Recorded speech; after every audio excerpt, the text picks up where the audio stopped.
جزاک اللہ. یہ تھے حضرت مولانا ڈاکٹر مفتی عتیق الرحمان صاحب جو اپنے خیالات کے اظہار فرما رہے تھے. بہت سارے احباب رابطے میں ہیں، کچھ آ رہے ہیں، لیکن کیونکہ وقت کی قلت ہے، اساتذہ کرام کے بیانات سے بھی مستفید ہونا ہے، کیونکہ ہم نے ٹائم بھی ظہر سے اثر رکھا تھا، اس لیے جو احباب آ رہے ہیں ان کے ساتھ ساتھ بیانات ہو بھی رہے ہیں. تو اب میں بلا تاخیر اساتذہ کی طرف جاؤں گا. اب میں دعوت خطاب دوں گا استاذ العلماء حضرت مولانا محمد عبید الرحمان صدیق صاحب. ان کی خدمت میں گزارش کروں گا کہ وہ تشریف لائیں اور واعظ و نصیحت فرمائیں. حضرت مولانا محمد عبید الرحمان صدیق صاحب. نحمده ونصلي ونسلم على رسوله الكريم. اما بعد،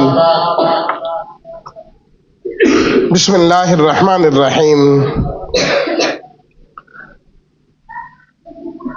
تمام ساتھیوں کا جنہوں نے اس محفل کو سجایا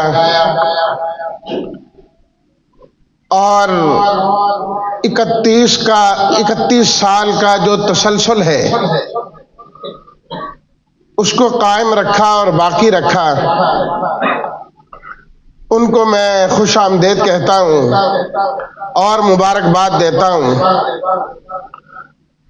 اس چاہت کے ساتھ کہ اللہ تعالی قیامت تک اس ادارے کو بھی قائم و دائم رکھے اور یہ بزم اور یہ سلسلہ بھی قیامت کی صبح تک قائم و دائم رہے.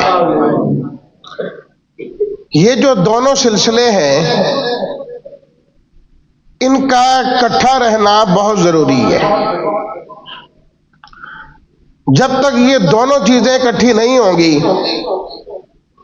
تو انسان کامل ہدایت نہیں حاصل کر سکتا. اس لیے کہ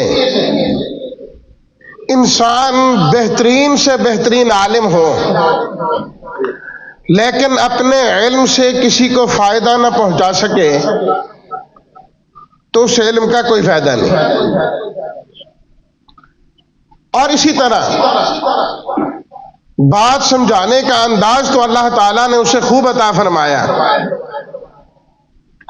لیکن رہنمائی اور ہدایت خود اس کے پاس نہیں ہے تو وہ بھی جہالت اور گمراہی پھیلانے کا ذریعہ بنتا ہے. حضرت حسن بصری رحمۃ اللہ علیہ کا میں قول پڑھ رہا تھا طبقات ابن سعد کے حوالے سے. فرماتے ہیں کہ الفتنۃ اذا اقبلت عرفها کل عالم. کوئی بھی فتنہ جو رونما ہوتا ہے، ہر وہ شخص جسے اللہ تعالیٰ نے علم کی مضبوطی عطا فرمائی ہو، رسوخ عطا کیا ہو، اس فتنے کے آتے ہی صحیح علم والا پہچان جائے گا کہ یہ فتنہ ہے. جاہلوں کو علم نہیں ہوگا، وہ کہیں گے نہیں یہ تو بڑی اچھی چیز ہے، بڑی بہترین چیز ہے، لیکن جس کے پاس صحیح علم ہوگا اچھے طریقے سے پہچان جائے.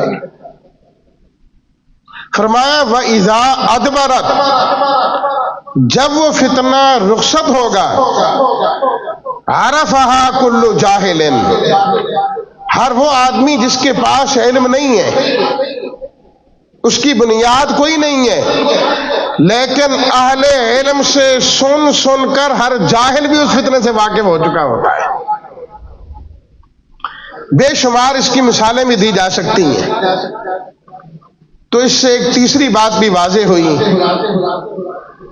کہ حقیقی معنی میں اسی کے علم کا فائدہ ہوتا ہے جو جاہل کو بھی سمجھانے والا ہو، ان پڑھ کو بھی سمجھانے والا ہو.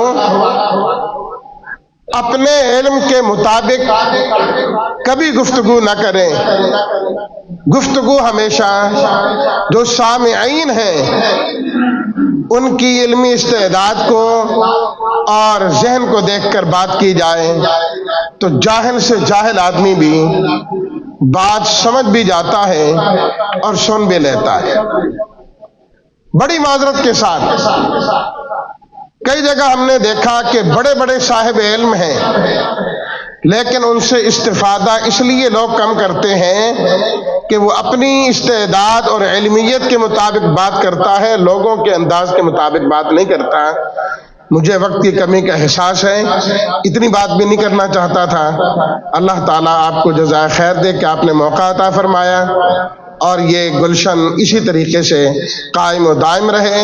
یہ رونقیں، یہ اساتذہ، اللہ تعالیٰ ان کو اسی طرح صحت و عافیت کے ساتھ قائم و دائم فرمائے. وآخر دعوانا ان الحمد للہ رب العالمین.